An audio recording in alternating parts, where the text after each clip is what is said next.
raise your hand and we'll get started. First off, I want to tell everybody good evening. Thank y'all for joining us. Give us a sermon? No, I ain't about to give you a sermon. You're supposed to greet people. I do it every time when we was on Zoom, so. Doing all right, Nolan? Yes, sir, doing good. Nolan, we were just talking to Kirby about the pass rush and how you don't measure it with just sacks. You guys don't have a ton of them this year. He was talking about how the ball's been coming out quickly. It's the quickest probably they've studied first 7-game stretch. In terms of you guys, what can you guys do better to maybe get home a little quicker? And what is it like?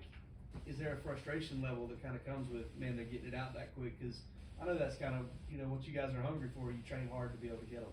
Yes, sir. Well, if they're getting it out quick, that means, they fear our pass rush, and two, they game plan for our pass rush to get it out quick. And I know our DBs, they know we play a lot of man. A lot of teams know that. And I know our DBs do amazing well, and we just got to do a great job getting our hands up. Also doing quicker, more hand fighting, not less bull. A less bull snatch, a lot more, side scissors, long two, and things like that, so we can get there quicker. We talk about it every day. They be getting the ball off, I think, in the average of 2.7 seconds. So 2.7 seconds, that's really fast.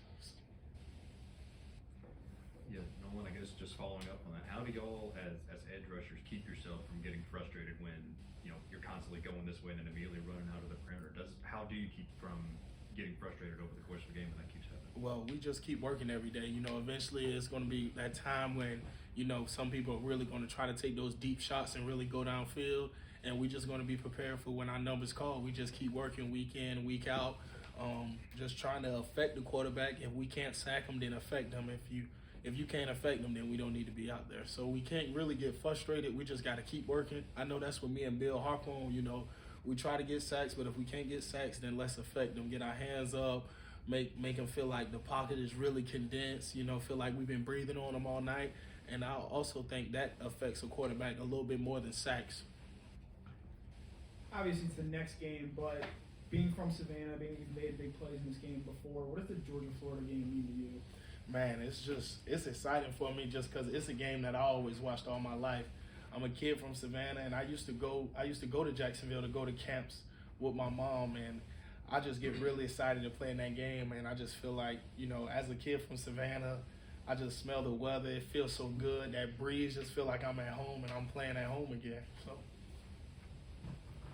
Jalen Walker's a guy that hasn't gotten much playing time this year just because of opportunity, but in the brief times that he has been in, we've seen him on the edge, rushing the passer at inside linebacker. Just what kind of potential do you see out of him, and what kind of role do you see him carving out in the future? Man, I think he can play like that Quay Walker role. Quay Walker came down and played a lot of edge and fought a lot of pass rush, and we also seen Tay do it. We got a lot of calls that we have where we have the inside linebacker come down and play the edge, and I think it's a great thing, man. The more tools you can add to yourself and the more you can do, like Coach Smart says, the better player you can be. Like, I know one thing, I try to get better in my coverage every day just to become the complete player. Nolan, speaking on that thing with young guys, Bear Alexander runs out there on third down a lot for you guys. What's been your kind of thoughts on him and his development and what he brings to you guys from that interior rush? Man, he's a really good player. I know he looks after JC a lot and tries to take everything he can from JC, and I think he's a great player. He works hard, and, the things that he brings to the front is the speed and quickness. Sometimes we get a lot of those beefy big guys that's two-gapping and eating all those gaps up front. You usually don't get a lot of speed and quickness that you see out of him and Jalen Carter. I think he uses his hands well, and he loves to communicate with me. He's always trying to work and get better and make sure we all on the same page. So just as a young guy, him and actually 13, I commend them, and they've been working really hard. Nolan, how different is the bye week for the players just as far as what you're able to do outside of football, and do you have any plans at the end of this bye week? School. Really, school. I got a test Friday, and I'm happy to be able. I thought I didn't know I was going to have media today. I was planning on ready to go straight home and study for my test on Friday. I got a sequences and series test, so I got to get that done before I can do anything or worry about anything. Having gone against this Georgia offense and last year's Georgia offense, how can you speak to the differences between the two and kind of the feel of this year's offense?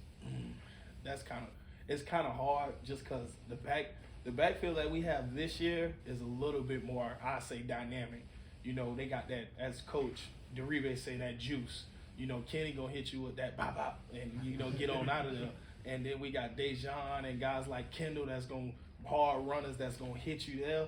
And I think we still got 3 backs.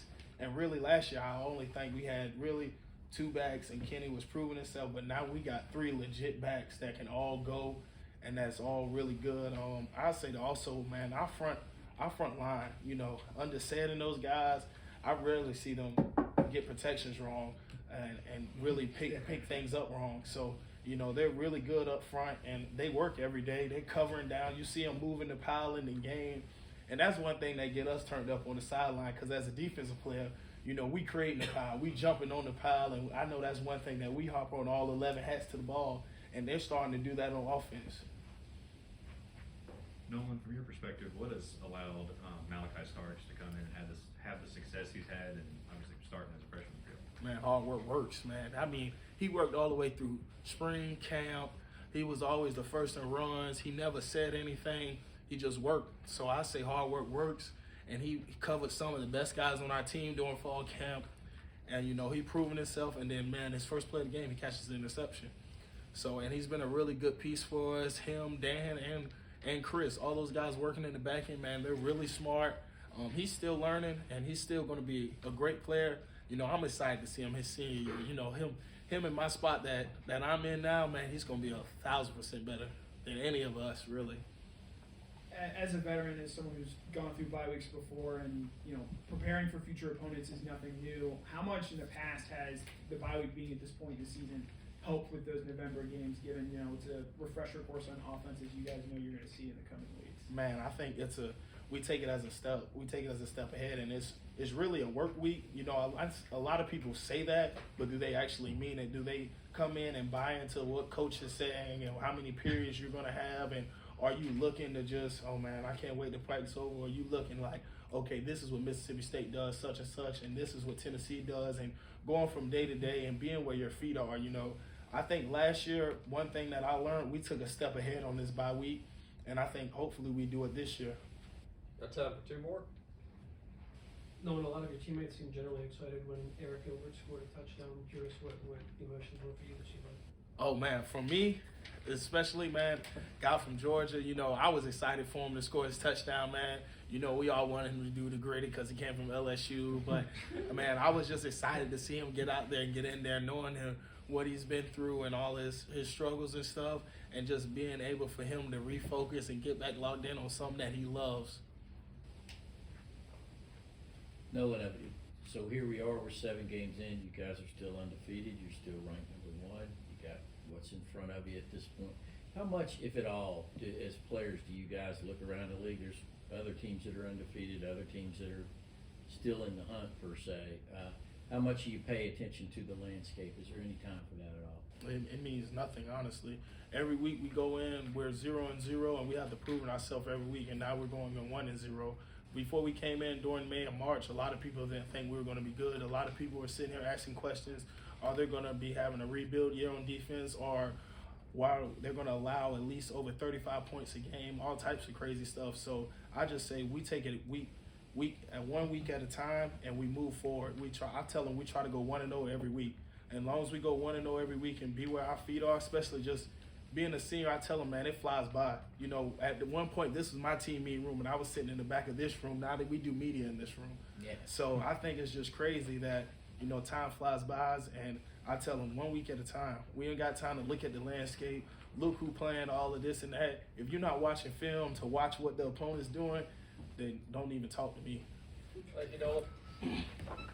Have a good day.